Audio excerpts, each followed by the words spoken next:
मथुरा से बीजेपी की सांसद हेमा मालिनी इन दिनों अपने निजी जीवन को लेकर खुलकर मीडिया से वार्तालाप करने की वजह से सुर्खियों में बनी हुई हैं। लगातार हेमा मालिनी को अपने पारिवारिक जीवन की वजह से चर्चा का विषय बनते देखा होगा, क्योंकि राजनीति में आने से पहले फिल्म जगत की ड्रीम गर्ल के तौर पर हेमा मालिनी की पहचान हुआ करती थी। हेमा मालिनी ने अपनी जिंदगी में 70 के दशक में अपने करियर की शुरुआत करते हुए जिस तरह से बेहिसाब अपने फिल्मी सपनों को पूरा किया था, वो आज भी काबिले तारीफ है।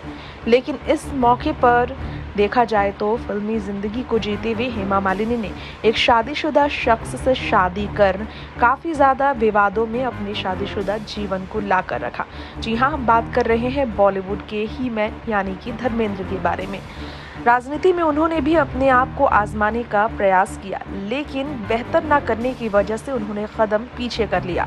लेकिन हेमा मालिनी भाजपा सांसद के तौर पर पिछले काफ़ी समय से चर्चा का विषय बनी हुई हैं और काफ़ी बेहतर प्रदर्शन भी कर रही हैं।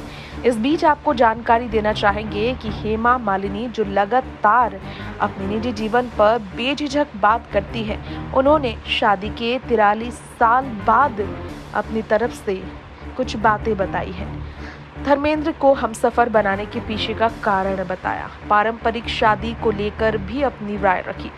प्रकाश कौर का घर तोड़ने का आरोप लगा था हेमा मालिनी पर, जो कि धर्मेंद्र की पहली पत्नी है। ऐसे में शादीशुदा शख्स को दिल दे बैठने पर हेमा मालिनी को काफी आलोचनाओं का सामना करना पड़ा।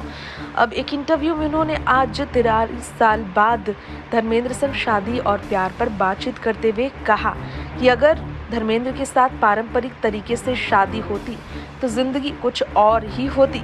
जी हाँ, हेमा मालिनी का दर्द छलका है और उन्होंने ये कहा है। धर्मेंद्र ने बॉम्बे टाइम्स को दिए गए इंटरव्यू में भी बताया था कि कैसे शादी पर वो बात करने में काफ़ी इमोशनल हो जाते हैं। हेमा ने इस पर कहा था कि इस 80 के दशक में उनकी जब शादी हुई, उन्होंने नहीं सोचा था कि ज़िंदगी इस तरह से शर्तों के हिसाब से चलेगी। धर्मेंद्र के साथ शादी के बाद हेमा मालिनी को धर्मेंद्र के पुश्तैनी ज़मीन जायदाद, पुश्तैनी घर, पुश्तैनी किसी भी चीज़ पर कोई हक नहीं मिला। तो वहीं हेमा मालिनी ने इस पर कहा, प्यार एक ऐसी चीज़ है जिसमें आप किसी के साथ जुड़ जाते हैं, आप उन्हें पसंद करते हैं और फिर यहाँ हमेशा रहता है। पारंपरिक होना शायद मेरे लिए नहीं बना था, यही कारण है कि मैं अपनी ज़िंदगी में इतना कुछ कर रही हूँ। मेरी शादी पारंपरिक होती तो शायद कुछ और होती। मैं फिल्में और डांस कर रही हूँ, आज भी अलग अलग जगहों पर जा रही हूँ, राजनीति से जुड़ी हूँ, यह शायद पारंपरिक ज़िंदगी में नहीं होता। तो ये सब 43 शादी के सालगिरह पर हेमा मालिनी ने खुलकर अपनी बात कही कि मैं आप सभी की निजी तौर पर शुक्रगुजार हूँ, जिन्होंने मेरी मैरिज एनिवर्सरी पर इतना प्यार मुझको दिया था।